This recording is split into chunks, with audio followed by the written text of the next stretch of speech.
Clip number 38، اس میں آپ انشاءاللہ عز و جل سورہ بقرہ کی آیت نمبر 111 سے 113 کی تلاوت، ترجمہ اور تفسیر قرآن صراط الجنان سنیں گے۔ بسم اللہ الرحمن الرحیم۔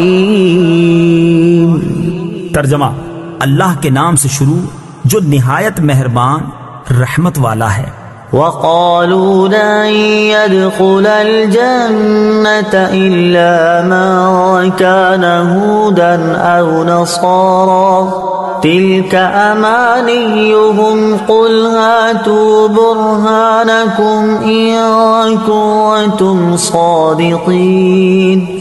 ترجمہ، اور اہل کتاب نے کہا ہرگز جنت میں داخل نہ ہوگا مگر وہی جو یہودی ہو یا عیسائی، یہ ان کی من گھڑت تمنائیں ہیں۔ تم فرما دو اگر تم سچے ہو تو اپنی دلیل لاؤ۔ لن يدخل الجنہ، ہرگز جنت میں داخل نہ ہوگا۔ تفسیر صراط الجنان میں ہے، یہودی مسلمانوں سے کہتے تھے کہ جنت میں صرف یہودی جائیں گے، اور عیسائی کہتے تھے کہ صرف وہی جنت میں داخل ہوں گے۔ یہ گفتگو مسلمانوں کو بہکانے کے لیے تھی۔ ان کی تردید میں یہ آیت کریمہ نازل ہوئی جس میں فرمایا گیا کہ ان کی یہ بات ان کی اپنی رائے سے ہے، توریت و انجیل میں ایسا کچھ نہیں فرمایا گیا۔ اگر وہ سچے ہیں تو اپنی اس بات پر کوئی دلیل لائیں۔ بَلَىٰ مَنْ أَسْلَمَ وَجْهَهُ لِلَّهِ وَهُوَ مُحْسِنٌ فَلَهُ أَجْرُهُ عِندَ رَبِّهِ وَلَا خَوْفٌ عَلَيْهِمْ وَلَا هُمْ يَحْزَنُونَ۔ ترجمہ، ہاں کیوں نہیں، جس نے اپنا چہرہ اللہ کے لیے جھکا دیا اور وہ نیکی کرنے والا بھی ہو تو اس کا اجر اس کے رب کے پاس ہے، اور ان پر نہ کوئی خوف ہوگا اور نہ وہ غمگین ہوں گے۔ بلا، کیوں نہیں۔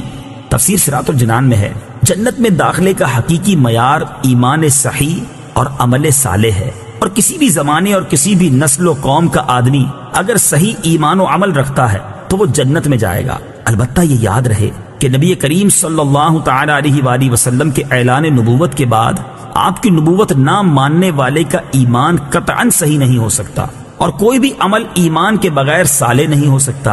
گویا جو حضور پرنور صلی اللہ تعالی علیہ وآلہ وسلم پر ایمان رکھے اور عمل صالح کرے وہ جنت کا مستحق ہے۔ چونکہ یہودیوں اور عیسائیوں نے کہا تھا کہ ان کے سوا کوئی جنت میں داخل نہیں ہوگا، تو اس کے جواب میں فرمایا گیا کہ ان کے علاوہ کوئی جنت میں کیوں داخل نہیں ہوگا، جبکہ اللہ تعالیٰ کا قانون یہ ہے کہ جو بھی ایمان صحیح اور عمل صالح لے کر آئے گا وہ جنت میں داخل ہوگا۔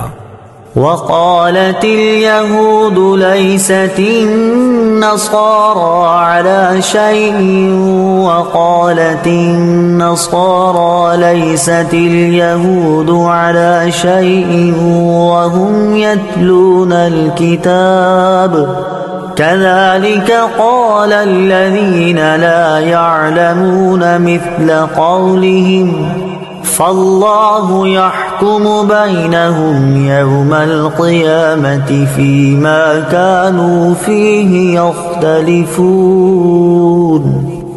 ترجمہ، اور یہودیوں نے کہا عیسائی کسی شے پر نہیں، اور عیسائیوں نے کہا یہودی کسی شے پر نہیں، حالانکہ یہ کتاب پڑھتے ہیں۔ اسی طرح جاہلوں نے ان پہلوں جیسی بات کہی تو اللہ قیامت کے دن ان میں اس بات کا فیصلہ کر دے گا جس میں یہ جھگڑ رہے ہیں۔ قالت الیہود، یہودی بولے۔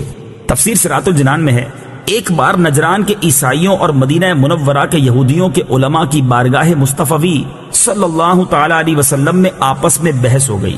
بحث کے دوران دونوں نے خوب شور مچایا۔ یہودی کہتے تھے کہ عیسائیوں کا دین کچھ نہیں، اور عیسائی کہتے تھے کہ یہودیوں کا دین کچھ نہیں۔ اس پر یہ آیت نازل ہوئی، یتلون الکتاب، وہ کتاب پڑھتے ہیں۔ تفسیر صراط الجنان میں ہے، یعنی علم ہونے کے باوجود یہود و نصارہ نے ایسی جاہلانہ گفتگو کی، حالانکہ انجیل شریف جس کو نصارہ مانتے ہیں اس میں توریت شریف اور حضرت موسیٰ علیہ السلام کی نبوت کی تصدیق ہے، اور توریت جس کو یہودی مانتے ہیں اس میں حضرت عیسیٰ علیہ نبینا علیہ السلام کی نبوت اور ان تمام احکام کی تصدیق ہے جو آپ علیہ السلام کو اللہ تعالیٰ کی طرف سے عطا ہوئے۔ قرآن پڑھ کر عمل نہ کرنے والے مسلمانوں کو تنبیہ۔ یہودیوں اور عیسائیوں کی اس روش کے بیان میں سید المرسلین صلی اللہ تعالی علیہ وآلہ وسلم کی امت کے ان مسلمانوں کے لیے بھی تنبیہ ہے کہ جو قرآن مجید پڑھتے ہیں اور اس میں بیان کیے گئے احکام سے آگاہ بھی ہیں اور اس کے باوجود ان احکام پر عمل نہیں کرتے، اور اگر عمل کرتے بھی ہیں تو فقط ان احکام پر جو ان کی خواہشات کے موافق ہوں، اور جو احکام ان کی خواہش کے موافق نہیں ان پر عمل نہیں کرتے۔ حضرت زیاد بن لبید رضی اللہ تعالی عنہ فرماتے ہیں حضور اقدس صلی اللہ تعالی علیہ وآلہ وسلم نے کسی بات کا تذکرہ فرمایا اور ارشاد فرمایا، یہ اس وقت ہوگا جب کہ علم اٹھ جائے گا۔